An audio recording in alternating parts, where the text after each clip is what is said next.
So I can trade with small amounts, I can trade with big amounts. I obviously prefer to trade with bigger amounts, but I realise a lot of people starting out are going to be using small banks.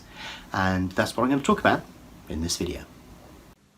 If you're interested in learning more about BetAngel, its tools and the opportunities they present, then why not visit betangel.com today and download a free trial. So as I mentioned just over a year ago, probably a year, 3 months or so, I've been teaching my daughter, who's come of age, to trade.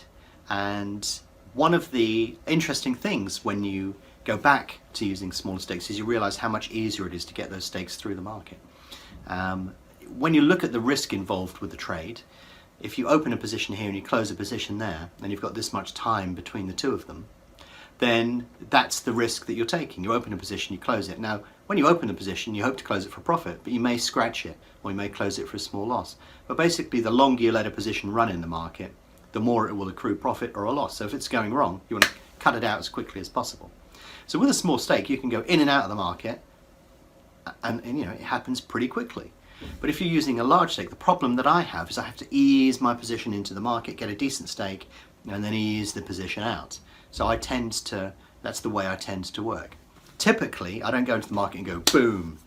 There are situations where that occurs, sometimes by accident, sometimes by design, but generally that's not how I work. I'm generally trying to hide in the market effectively. Because when you expose a large stake in the market, people start trying to work against it. So it's much easier for me to dribble a position in and then gradually take it out. So yeah, you know, that's the problem that I face. It's not a problem that you will probably face.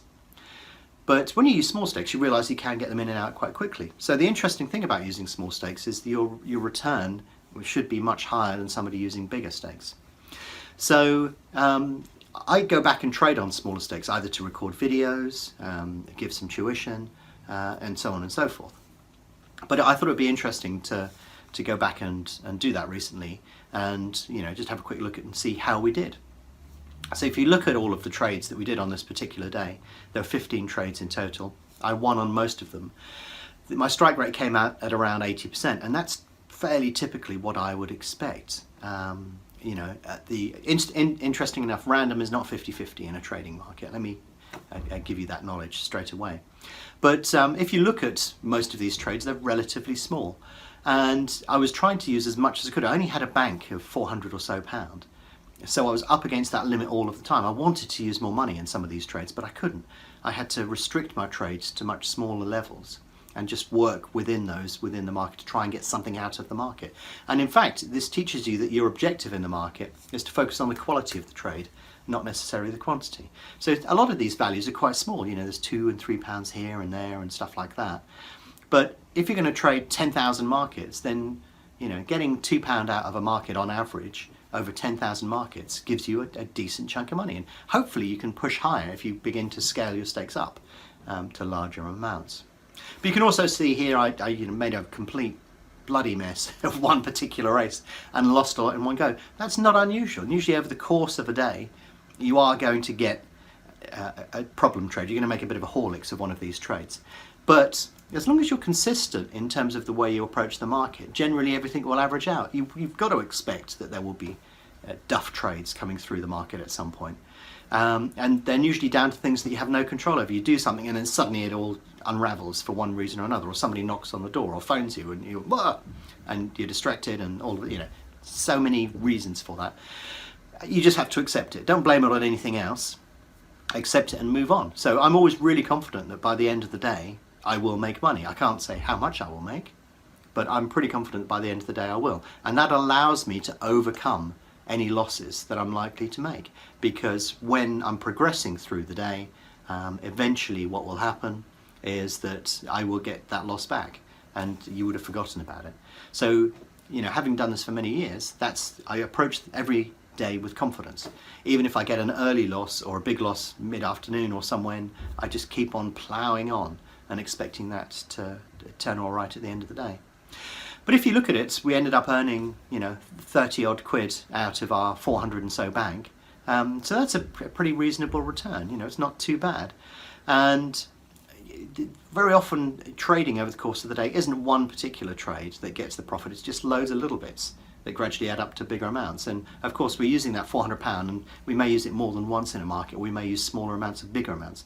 And if you look at all of the individual transactions that I did over the course of the day, some of them are bigger than others, but that's just a reflection of my confidence in the trade. I'll very often start with a certain amount of money and I think, yeah, this is going all right, so I'll add to it and we'll build the trade and we'll make the trade much more interesting as it goes along.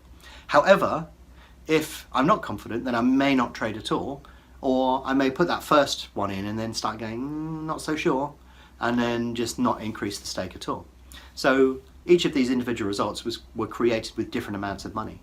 But of course, it's the ability to keep putting that money through the market that's one of the huge benefits of trading, is that the more money you put through the market, as long as you trade it even marginally positive, you generally end up with a good result at the end of the day. But one of the reasons for doing this, like I said, I want to tutor people, but also I want to show you that it is possible to trade with smaller stakes and get a reasonable return out of it. Now, you're not going to retire on 30 quid a day, but when you're starting out, the idea is that you can earn reasonable returns on your money, and you just gradually increase your stake over time, and it gets to bigger and bigger amounts, and that translates into a bigger profit at the end of the day on your particular trading bank. That's how I started. I started with a small amount and then just kept on reinvesting the money, and gradually the curve started to curve upwards, and then I was using larger amounts without even realizing it. From a stress perspective, that makes sense as well. It gives you the ability to not have to worry too much about the stakes you're using. You just get on and do it.